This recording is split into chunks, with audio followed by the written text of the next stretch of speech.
So the ultimate goal is to destigmatize the gynaecological anatomy. And the reason I'm doing that in the form of a museum is because museums are used by cultures and societies to kind of signpost what they think is important. So, for example, we have museums to our famous authors. We've got, the Charles Dickens Museum, we've got the Florence Nightingale Museum. We have museums to important industries like the Railway Museum and TfL Museum. We've got museums to important pieces of art and genres of art. So the fact that there's no vagina museum says something about what our society thinks about vaginas. And if we made one, we can say, hey, look, society is changing, where we actually want to celebrate our bodies. We think our bodies deserve rights that we haven't had before, and those rights need to be protected. So I think that's why I think the Vagina Museum needs to exist. Hello and welcome to the Women of the Future podcast, a podcast made in collaboration with the Women of the Future programme, a platform built to unlock a culture of kindness and collaboration among leaders, as well as support and celebrate the successes of women. I'm Kim Rowell and I won the media category at their awards in 2018 in recognition of my continued work as a commissioner, producer and children's author, particularly within the mental health remit. I'll be talking to my guests on this podcast about their careers, who or what gave them their first big break, their successes, failures and inspirations along the way, and how they came to be a part of the Women of the Future network. Florence Schechter has many strings to her bow. A science communicator, she works as a comedian, presenter, video producer, trainer, and is also building a Vagina Museum. In 2016, she enrolled in the Wellcome Trust-funded Talent Factory, a mentorship programme for emerging science communication talent in the UK. For the past 2 years, she has also sat on the Trajectory Ideas and Ambassadors Board of Cheltenham Science Festival, which advises on programming and strategy for the event every year. An accomplished TV and radio presenter as well as stage performer, Florence has been an expert contributor on the Science Channel's Engineering Catastrophes, a writer and presenter on the podcast Chemistry in its Element for the Royal Society of Chemistry, as well as voicing an explainer for the charity Eve Appeal. In 2017, she started a project to build the world's first bricks and mortar museum about the gynaecological anatomy and came highly commended in the Women of the Future Awards in the Arts and Culture category for her work with the Vagina Museum. The museum plans to break the stigma and shame surrounding women's sexuality, with exhibitions covering everything from anatomy and society to periods and sex. Intrigued, I caught up with Florence to find out more. I'm from London, born and bred here, second generation immigrant, but from my dad's side, from my mum's side, she's been here since, 1700s or whatever. Part of being Jewish is it's very difficult to describe where you're from. So kind of everywhere and nowhere. Grew up in quite an Orthodox Jewish background, so fairly conservative, but my parents are surprisingly supportive of the Vagina Museum. Good. So yeah, that's I guess a bit about me. What do your parents do? What are their backgrounds? Oh yeah, my mum is a pharmacist and my dad is a musician. Because you started off in science, right? You worked as a science researcher. A science communicator. Okay. I was never an actual researcher because in my undergrad I did a research project in my third year and I hated it. Oh God, I hate the bench. I hate labs. They're just not a good place for me. My personality just doesn't fit with it. Or is it too sterile? Or it's the kind of repetitive loneliness, especially biochemistry research. Just you're sitting at a bench all day doing the same thing over and over again 100 times because you have to get the data exactly right. And yeah, it has to be done that way, but that's just not something I want to do. Was that what you studied at uni? Or biochem, yeah. You did biochem. So you thought that's where your future lay? Not really, no. I applied for medicine first. I thought I was going to be a doctor. Okay. And I didn't get into medical school, so I did that as a backup. Okay, so going from science academia to you worked as a TV researcher, is that right? Did you work on QI? Oh yeah, I did work on QI. That was really fun. I was like an intern, so their researchers are called elves. So I thought as an intern, very I would cute. Isn't it? Isn't it? Yeah, they're called the QI elves. I think it's an adorable way that Stephen Fry used to instead of it making really clinical. So I called myself a pixie. I was a QI pixie instead. So you were rebelling even then as well. Yes. Yeah. And then, obviously, where you are now, you are starting up a Vagina Museum. Indeed, I am. Again, take us to the start of that. When did the idea, how did the idea come about? What did you think, or where did it come from, essentially? And then the steps that you've taken to get to where you are now. Wow. So it all started about 2.5 years ago because, so the long version of the story is that, not too long, don't worry, is that one of the things I did as a science communicator was I made videos, and one of the videos I made was top 10 animal penises.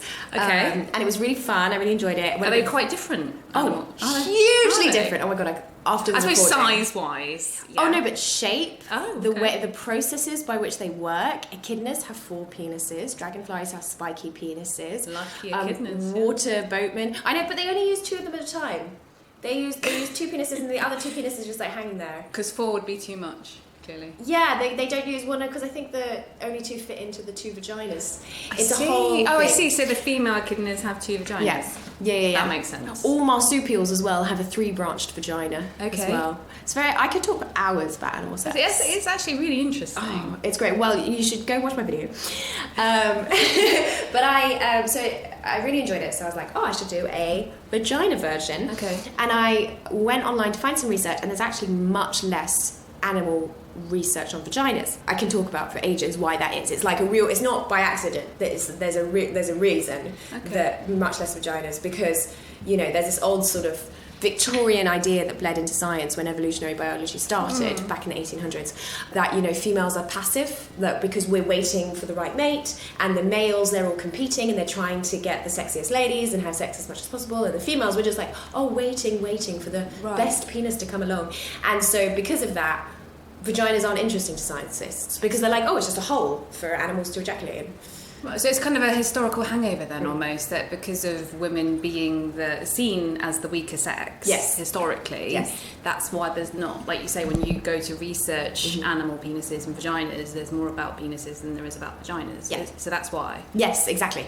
It's interesting as well, because when you started talking about it just now, I automatically went all the kind of jokey and funny. Do you find that people normally do that? Is that the British way? Is it easier in different countries? I mean, because we like to joke about it, but actually it's science, right? Yeah. It's kind of a fundamental thing that men and women, have. So is that weird for you?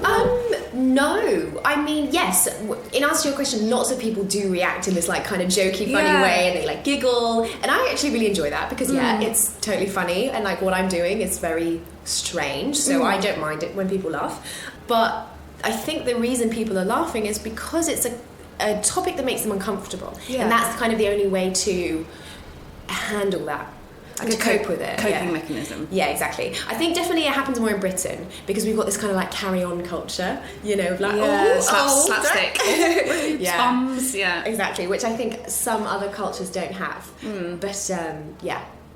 So you researched animals. Yes. And then, because I was reading when I was looking into, obviously, coming to speak to you, that you found that there was a place in Iceland, there was a penis museum in Iceland. And then, was that where the germ of the idea started? Or? Yeah, exactly. Yeah. Well, my friend had been to Iceland recently, and I was telling her about my problem, that I couldn't find any vagina research. Yeah. And she was like, there's a penis museum in Iceland, maybe there's a vagina museum that you can go explore, maybe they have information for you.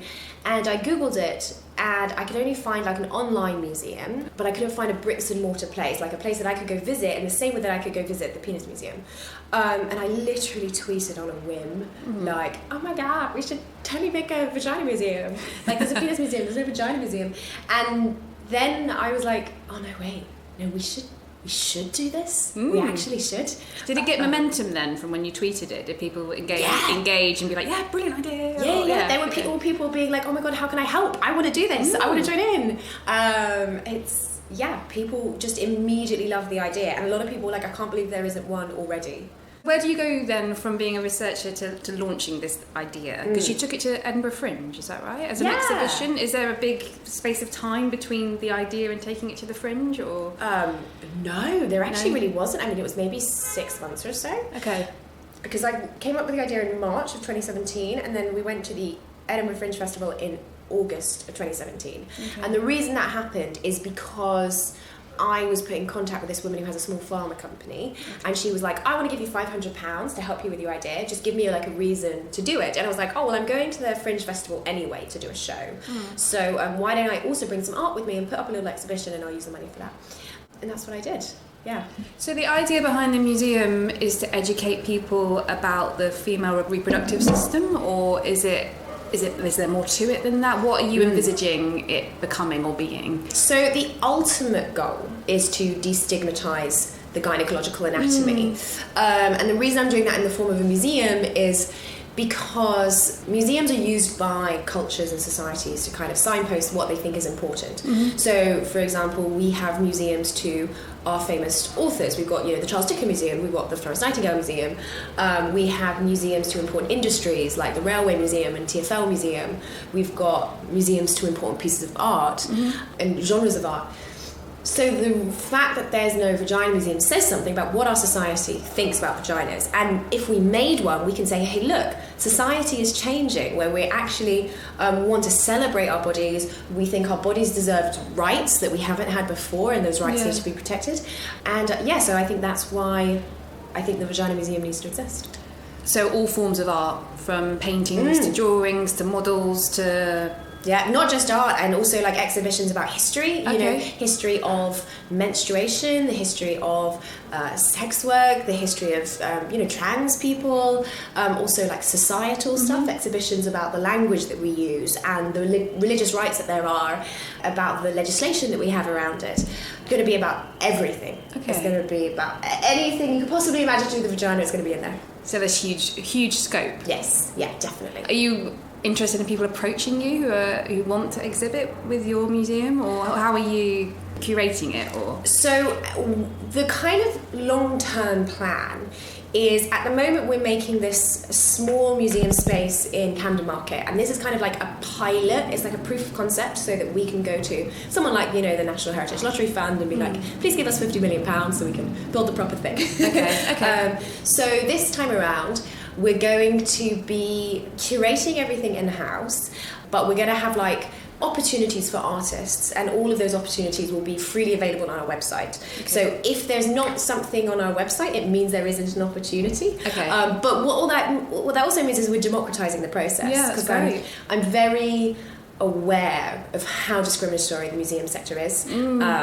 It's really difficult. It's always about who you know, and like a lot of industries are like this.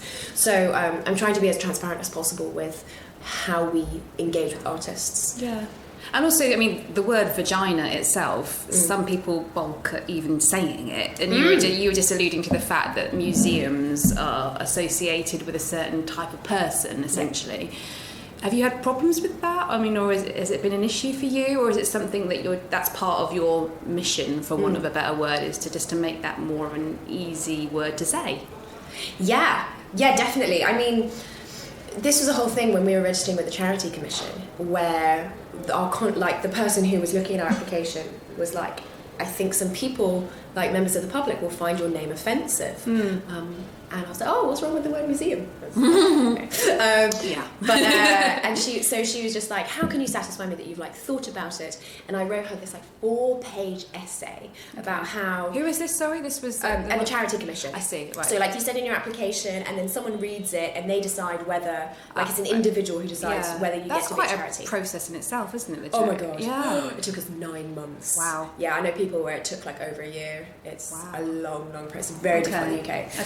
And so I wrote this long essay about how the stigma of the word contributes to the stigma of the thing itself. Which is the whole point.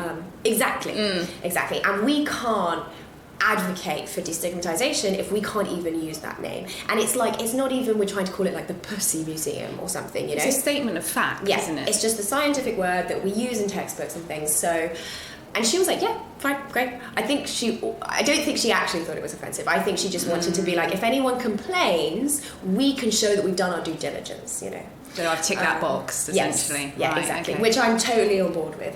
So people have kind of commented that it might be a bit of an offensive name. But I think it's going to be fine, because people see it and because it's so striking, that actually really works in my favour. So like I'll go to conferences, people will be like scanning the delegate list, and then they'll spot my name and they're like, what? I have to go talk to her. Piques their interest, right? Yeah. Exactly. And the great thing about it's like Vagina Museum is all the people who would have been put up by the word museum, because museums for a lot of people are like boring, dusty places, and they're like, oh, I don't want to go there. Yeah. But a vagina museum, people are like, oh my god. Yeah, I always remember like being a school kid and be like, oh, going around the museum, great. Yeah. But even I'm not sure whether, are you thinking you'll be open to school kids, or 100%. Yeah, brilliant. I think it's really, really important for us to be educating young people, because so much of that stigma starts very early.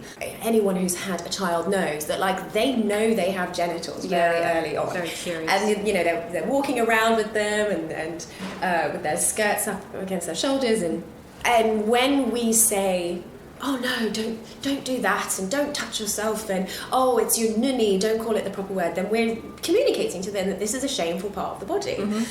So I think the Vagina Museum has to be inclusive of young people. That's great. Yeah.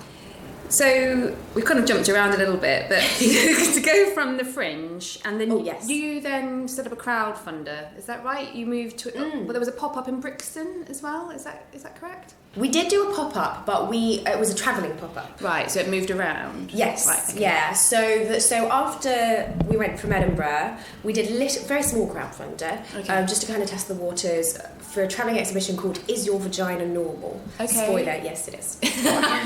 Thank you. Yes, which is like kind of the whole point of it, because like everyone has asked themselves like, are my genitals normal? Yeah. And the thing is like, normal is the wrong word.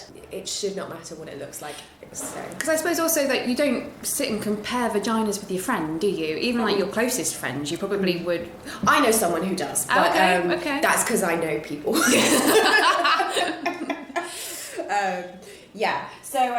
That travelled around to music festivals, science museums. We went to a conference on disability, which was really interesting in Paris. We've been to, we've taken that pop-up all sorts of places. It was really fun. We took it to Pride in London. Yeah. So the crowdfunder, I mean, how are you, because obviously you need to eat and you need to live, etc., etc. How are you funding yourself? Has it been labour of love, or? My family frequently tell me that I don't look after myself enough. So to start with, I was running a company at the same time. I did that until about September of 2017, and then I decided to focus on the museum. So from then on I was living off savings, and then I took up freelancing, and so that's how I funded my way. So that's what I'm doing at the moment, is I'm mostly just like freelancing on the side and working for the Vagina Museum for free till we can get to the point, which hopefully is going to be within the next few months, where we can open a premises, and by opening a premises we can have like trading income coming in, and then I'll be able to pay myself. Has it been a massive learning experience for you as well? Because there's the charity side of it, is setting up your own business, your own building. Has it been like a massive, mind-blowing experience? Yes, definitely. Yeah. I thought like, I would learn about fun vagina things, which I totally have. Yeah. But like, I've also had to learn about like, alcohol licensing in the UK and fire safety, and I've had to learn about business use of buildings and cash flow spreadsheets. Oh, that sounds exciting. People always ask me like, starting up a Vagina Museum must be so much fun, and I'm like, honey, it's just spreadsheets like 75% of the time. So how did you hear about the Woman of the Future programme, and how did you get involved? Did someone nominate you? Did you nominate yourself? So I hadn't heard of it until a photographer that I know called Alex emailed me a link and was like, I got involved in this programme last year and I want to nominate you in the arts and culture category. Very nice. And I was like, oh, okay, that sounds lovely. I'm definitely not going to get it. But I was like, I might as well apply anyway, because it looked like kind of very business focused. It was very legit, very prestigious, and I was like, there's no way in hell that they're going to like care about a Vagina Museum. And then I got shortlisted and I was like, oh my god. And I remember sitting in the interview and it took ages for someone to say the word vagina for the first time, and then when it was said, you could feel like this kind of weight lifted off the whole the elephant had left the room. Yeah, people were like, oh, it's okay to say it, it's okay. And then it was just amazing. I went to the award ceremony and I met all these like really cool people I'm still friends with today, people I've worked with. Alex Fox is now on my advisory board, for example. And then I came highly commended in the category, and I'm so pleased. And I remember, oh my god, I remember in the ceremony, and the woman who was hosting, was like, okay, so this, before we announce the winner, I'm going to announce we have someone who came highly commended, Florence Schechter of the Vagina Museum. And then she was about to launch a little explanation about who I was and why I was here, but the entire room started talking, and everyone was like, oh my god, did she say vagina? Yeah, everyone was like, I cannot believe that was just said in this like really posh, I'm all in my like fancy ball gown. And she had to tell everyone to be quiet. She was like, I know the vagina is very interesting. Really? Did she get to do that? Yeah. She had to like tell everyone to shush because she was like, you need to let me speak. How did you feel about that reaction? I thought it was really funny. Yeah. I mean, it's expected. I expect people to You're used to it. Yeah, completely used to it. Water off a duck's back. Yes, yeah, exactly. And it's like, it's quite hard to embarrass me as well, obviously. There are quick fire questions that I ask everybody that comes on this podcast. So, what would you describe as your greatest success? It can be anything at all, personal, professional. The thing that comes to mind is not having had a breakdown so far. How you're still sane? Yes, okay. Somehow still sane, because it's been a really intense process with a lot of setbacks. I think the only way I've really survived it is by having a really good network of people to support me, so that like if anything gets too hard, I can take a break and I can talk to other people and get advice and stuff. So I know that's probably not like, oh, I won this fancy award or whatever, but I think that's a success for me. What would be your advice to anyone facing a similar kind of situation, even if it's just starting any business, really? I think the biggest thing for me was limiting the number of hours I worked, because there's this definite like narrative that if it's something you love, you should want to do it 24/7. But the thing is, even if you genuinely do want to work 24/7, you can't. Like, you just physically can't. And I got really burnt out, and I had to take all of December 2017 off. I just was like, I'm just not working this month. I'm just not doing anything. And then after that, I was like, I'm going to limit myself, make sure I downloaded an app on my phone so I could track how many hours I was working. And then I was like, I'm not going to work any more than 45.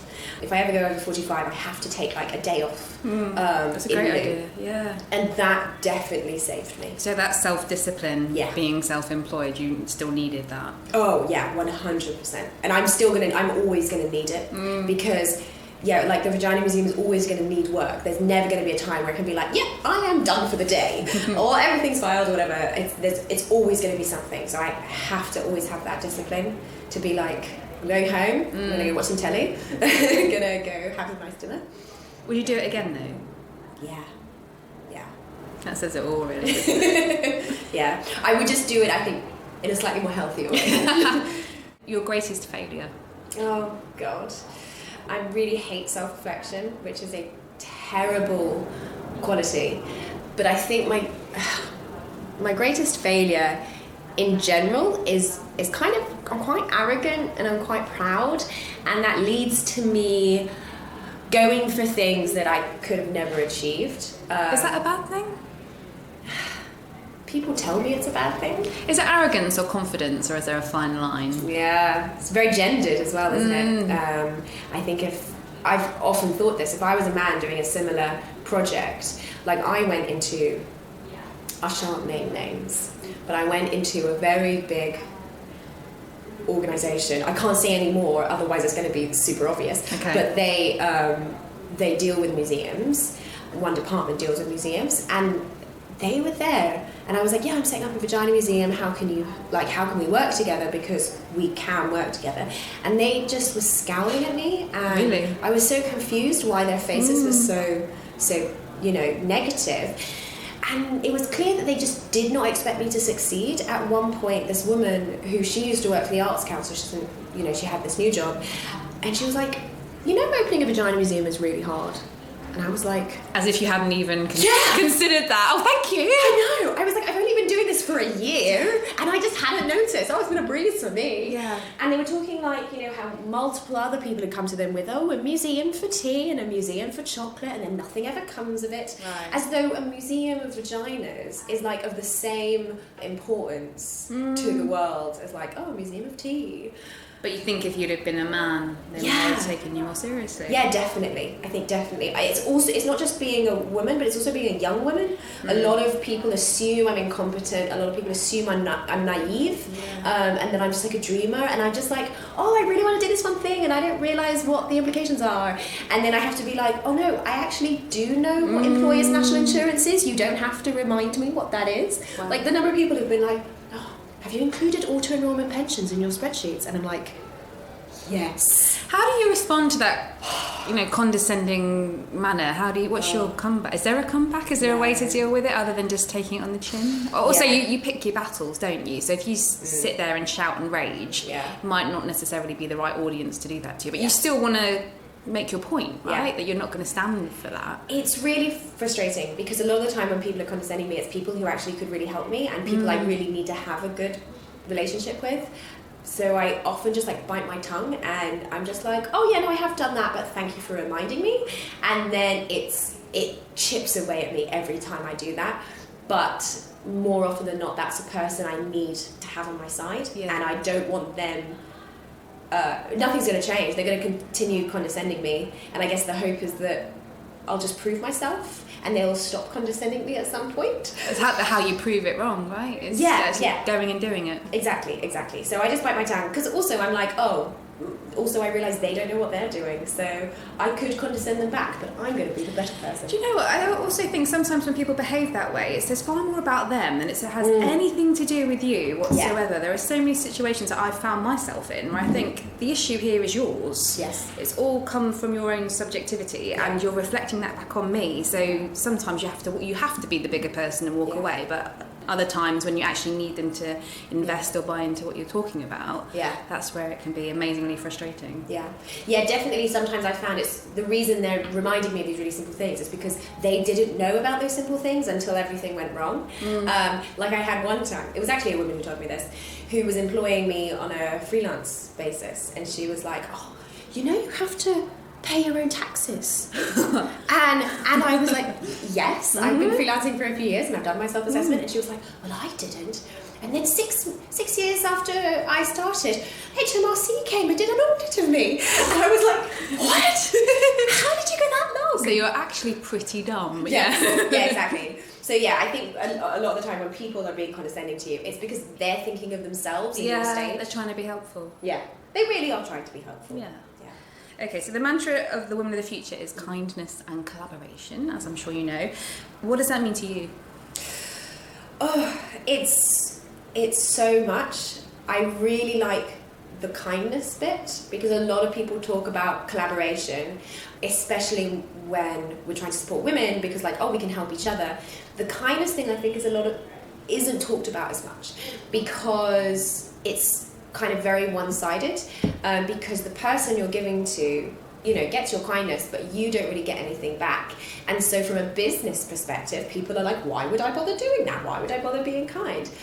But I think in our modern society, which is changing so much, we have more of a responsibility to be ethical and to be moral than we ever have. And I think the first step of doing that is being kind, is being like, I'm going to stop expecting anything back, I'm going to stop feeling entitled and realise that the only way that as a society we're going to get better is if we help each other and not do it in this kind of quid pro quo basis. Why do you think particularly women don't do that? They don't offer out freebies, for want of a better word. Like you were saying, often with kindness, it's a gesture that you give and you don't receive anything back. And for some people, I guess most people, they're like, well, why would I do that? Yeah. It needs to be reciprocal. Yeah. How do you feel about that? I don't think that's true for everyone. I think some people are kind naturally and some people aren't kind naturally, and it's because of the same circumstances. So I've seen women where they've been like, you know what, it's really hard being a woman in my workplace, And I don't have the time and I don't have the resources to do something kind for you unless I get something back, because otherwise I would have nothing left. And so that I totally understand. And then there are other people who are like, yeah, it's really hard, and now I'm in a position of privilege, I am going to give back without accepting anything in return because I don't need it. And then there are also some people who don't have the resources and yet still find a way to be kind, and that I will never understand, but oh my god, I so admire people like that. I don't know, they must never sleep at night because they're always being kind. But I think definitely when you're a woman, it can go either way, because we're in such a difficult situation. Like, a lot of men have just, this isn't true for all men, hashtag not all men, they kind of grow up in a world where they're entitled because they've got stuff without needing to do the same level of work that we do. Yeah. We don't get anything unless we ask. And they're kind of like taught to ask, and it's not even thought of as like a thing. They just email people being like, oh, hey, can I get a job? And I would never dream of doing that. There's some kind of very poor statistic about graduates in that when, between men and women as graduates in certain industries, I guess, when you go into graduate scholarships or apprenticeships and things like that, the men are, I think it's a bonkers statistic, like 80 or 90% more likely to haggle at their salary than women are, which is just... It always pains me, but then I think, yeah, I probably would have done the same. Yeah. I'm not sure I would have asked for more. I would have been thankful that I'd got the job. But then, like you've just said, there's a sense of almost entitlement or confidence, or that they've not had to struggle maybe, and they just think that they deserve that. Yeah. Yeah, definitely. Yeah, I feel just grateful that I've got the job because I know how difficult it is. And yeah, and again, this is not completely gendered. Like my boyfriend, for example, you know, he's been made redundant a few times just because he had the bad luck of being in a company that was kind of going downhill a few times in a row. And so he was working for this company that paid him absolute peanuts and expected him to work loads. And he was terrified of ever upsetting them, of ever asking for a raise or anything, because he was like, what if I become redundant again? I can't have that happen again. I just need this job. And I eventually convinced him to just apply for jobs anyway. He was so scared of touching anything in case it all fell apart, you know, like he wouldn't even apply for jobs. And then I convinced him to apply for a job, and now he's at a new one and they pay him like 10k more than his previous job. That's amazing. And they treat him so much better. So the fear was holding him back? Yeah, 100%. And it's so interesting because he talks about, you know, him growing up like working class and having a lot of family difficulties. His dad died when he was very young. And when I talk about like how difficult it is for women, he's like, oh, I feel that as well. You know, like I talk about impostor syndrome and he's like, oh my God, I feel that. And he's like, but I'm not a woman, so what's going on here? And I'm like, well, it's just because you're also oppressed by society. It is bonkers, isn't it? Because obviously I talk to my husband about everything that I do and other people that I speak to, and he, again, has imposter syndrome, and sometimes he just doesn't know how to express himself, or to just, there is no outlet, because he can't like stamp his feet and shout and cry, or he doesn't feel like he can. Yeah. So there's this weird kind of, not balance, but between men and women. Men want to admit that they feel that way too, but they don't think they can, because women seemingly go through a plethora of other circumstances and situations that are remarkably hard. Yeah. So it's weird, isn't it? Yeah. Men not being able to express their emotions, or just the whole hashtag Me Too. Yeah. It's crazy. Yeah. Weird world in which we live. Oh. So we touched on fear just now. Is there anything that scares you? Failure.